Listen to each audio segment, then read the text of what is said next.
Yo, what's up yo? My name is PJ and I'm from Cebu guys, Bisaya Kubay.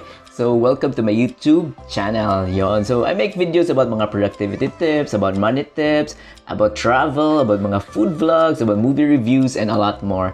So if you are interested with those kind of things guys, please subscribe now and hit that notification bell so you will be updated of my latest videos yon. So guys, subscribe na. So we are now 338 subscribers. Thank you very much guys. So hindi pa nakaka-subscribe, please subscribe now. Yon. So thank you very much guys for your support and for watching my videos. Yon. So for today guys, it's another part of our 30-day productivity challenge. So we are now on our day 19, di ba? Layo-layo na tayo guys. Malayo na yung naabot natin, kumbaga, di ba? Nasa day 19 na tayo and hopefully, we are getting closer to our goals, yung sinet natin from day 1, yon. So for today, guys, as part of being productive, guys, pag-usapan natin dito yung paano tayo maging productive, di ba? So, for day 19, guys, pag-usapan natin ngayon is how to say no, di ba? So, big word, di ba? Say no. Kasi, I think it's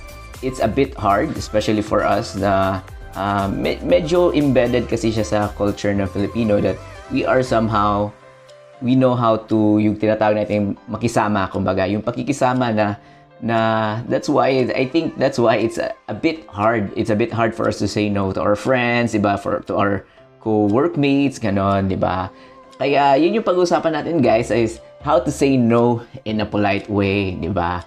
Kasi guys, if napansin nyo, if minsan, if yes lang tayo ng yes kasi, dumadami yung commitments natin, di ba? Like, yes tayo sa meeting, yes tayo dun sa pinapagawa sa atin, yes tayo sa,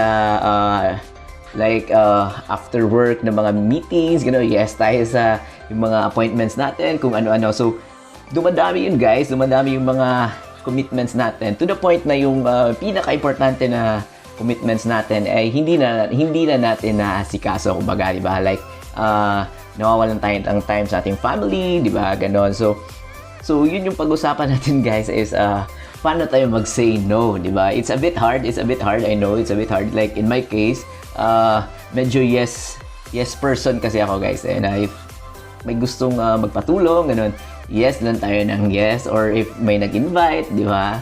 Lalo na pag inuman, yes tayo ng yes, di ba? So, to the point that there are some important na mga activities na dapat natin gawin or there are some pending tasks na hindi na natin magawa tuloy kasi hindi nga tayo nakapag-no kasi yes tayo ng yes, di ba? So, may mga ways naman guys na pwede tayo mag-say no in a nice way na hindi naman natin ma-offend yung friends natin, di ba? Because, of course, mahalaga. Of course, important din yung mga friends natin sa ating life. And of course, ating mga office mates. I mean, and even our mga, like, mga classmates, diba? Sometimes, they are having yung mga favors, kumbaga. So, yun guys, pag-usapan natin guys, there are 4 ways.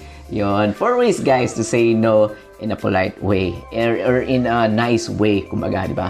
So, yung number 1 natin guys is pag-iisipan ko muna, di ba? So, I'll think about it. Yon, di ba? So, example, may nag-alok sa inyo guys na yung friends nyo, uy, it's Friday night. So, labas tayo guys. Labas tayo, inuman, ganon, di ba?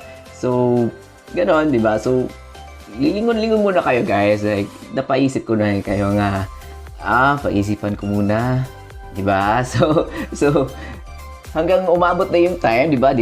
Dismissal na pagkatapos ng work, di ba? At least, pinag-isipan nyo naman. So, napag-isip-isip nyo. So, sabihin nyo, naisip ko kasi, hindi ako pwede. Oh, di ba? O kaya, sabihin nyo na, pag-isipan ko muna ha. Okay, let's go. Oh, di ba?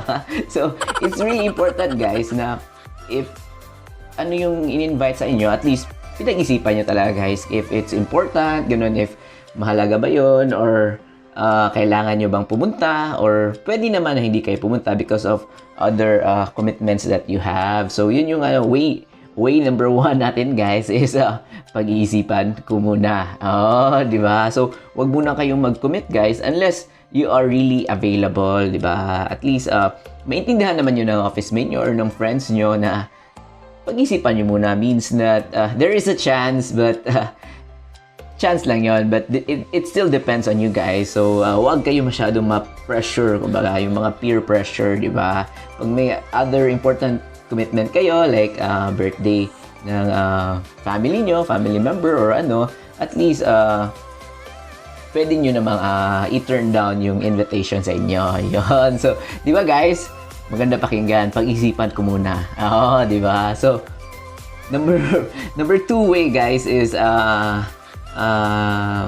number 2 is maganda yung idea mo, kaya lang your idea is good but di ba? So kayo na bahala ano yung i-fill in the blanks nyo guys, like ganda yung idea mo pre, but medyo busy ako, di ba? Uy, magandang idea yan, kaya lang medyo gahol ka sa time, o kaya medyo committed na kasi ako, or may ibang lakad na ako, ganun, or it's a good idea but I don't think may budget ako for that. Di ba? Di ba? So kayo nang bahala guys, kung ano yung reason kung bakit na hindi kayo pwede mag-commit, di ba? So sa tingin niyo naman maganda yung idea niya, but di ba, hindi lang talaga kayo pwede, di ba? So that's the way number 2 guys. So yung pangatlo guys is the third way is sabihin nyo guys na hindi ako pwede, but pwede ba next week? Di ba? So ganun yun guys. So maybe you thought na okay naman yung sinasuggest niya, like ini-invite kayo manood ng sine, but hindi talaga kayo available on that weekend, baka pwede next weekend, gano'n. So, if okay naman yung inaalok sa inyo, guys, di ba? Kung ano man yan, di ba? Kung business opportunities or ano pa yan, mga gala-gala or any guys na sa tingin nyo naman na maganda naman yung idea niya, di ba? Why not? But postpone nyo na lang sa day na available talaga kayo, na hindi na kayo, anong tawag yan, ma-overload yung commitments nyo, yung workload nyo for that day, di ba? So, pwede naman guys, i-reschedule nyo, di ba? Example, yung sa office task, o kaya may pinapagawang report sa inyo na hindi naman talaga sa inyo na sa'yo yung responsible person, but nagpapatuloy yung office mate nyo, di ba? Gusto niyang kausapin ka, interview, or ano. So, pwede nyo namang i-turn down in a good way na, hindi ako pwede ngayon, but pwede ba natin i-reschedule next week? Di ba? Ganon, di ba? So, ganon lang yun guys, di ba? At least you're offering na interested naman kayo, but for that day, hindi talaga kayo pwede, di ba? So, you can move it to another day, di ba? So, yun guys, that's the third way. And lastly guys, di ba? Fourth way of saying no in a nice way is actually saying no, di ba? So, ano ibig sabihin nun? You will say that, sorry, but hindi talaga pwede, di ba? So, it's final, di ba? That you have really decided na hindi talaga pwede. So, it's also a good thing, guys, na hindi tayo magbigay ng false hopes, di ba? Para at least that the person would really know na hindi talaga pwede, di ba? At least you would say, no, hindi talaga pwede. So, period. So, yun, di ba? Example, may nangungutang sa inyo, guys, di ba? Sabihin nyo, hindi nyo naman sabihin na pag-isipan ko muna, di ba? Pag wala talaga kayong maibigay, guys, wala kayong spare money, or sa tingin nyo na ikaw mismo, you're having a you have this difficulty sa financial nyo din, di ba? So, pwede nyo naman sabihin na sorry, hindi talaga pwede, di ba? Yun. So, yun guys, be firm about it na sa mga cases na hindi talaga pwede or hindi nyo talaga gusto, di ba? Learn to say no, di ba? Yun yung sinasabi na i-add natin daw sa vocabulary natin yung pag-say na no, di ba? Because it would really help us somehow. It would really help us be more productive, di ba? At least mas focus tayo dun sa mga things that are really important to us, di ba? At least yung mga activities, di ba, that are in line with our goals, kumbaga, di ba? For example, yung mga anong tawag dyan, mga travel, mga is hindi naman yun part sa iyong short-term or long-term goal, di ba? Pwede nyo i-postpone or pwede mag-say no talaga kayo guys. Example, yung budget nyo is nakalaan for some other important na things, di ba? Like tuition ng kapatid nyo, ganon, di ba? So, learn to say no in a nice way, di ba?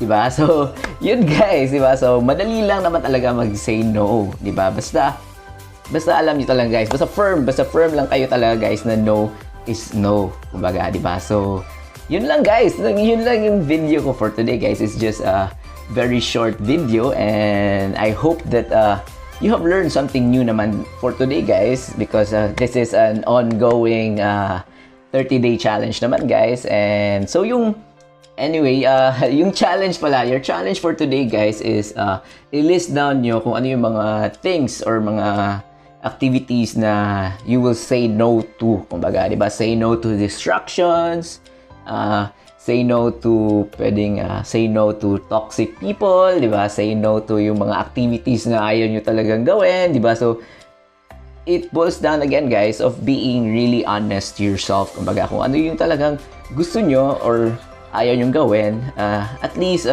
bino-voice out nyo guys, diba? So, yun yung mahalaga doon guys is we are happy kung ano man yung ginagawa natin. Pag hindi tayo happy guys or sa tingin nyo hindi yun it's against our principles or it's against our yung pinaglalaban natin or hindi tayo sang-ayon, di ba? So, we should say no to those things, guys, di ba? Say no. No, hindi talaga pwede, di ba? Ganon lang yun, guys. So, that's it for my video for today, guys. I hope you enjoyed and if may mga tips pa kayo, guys, kung paano mag-say no, especially sa mga say no to your friends, di ba? It's hard, di ba? Especially malapit na mag-weekend, guys. I know there are a lot of invitations that you will receive. Piliin nyo lang guys kung saan yung swak yung budget nyo, swak yung schedule nyo, di ba? Dapat swak lahat, di ba? So, yun guys, my name is PJ. And, comment down below guys. Comment nyo yung if may mga tips pa kayo, if may mga questions kayo, and if you have anything to say guys, comment down below. And I'll reply to each comment guys. And of course, follow me in my social media guys, Twitter, Facebook page, and Instagram. So, it's in my description down below. So, follow me guys. And once again, have a good day. And thank you very much.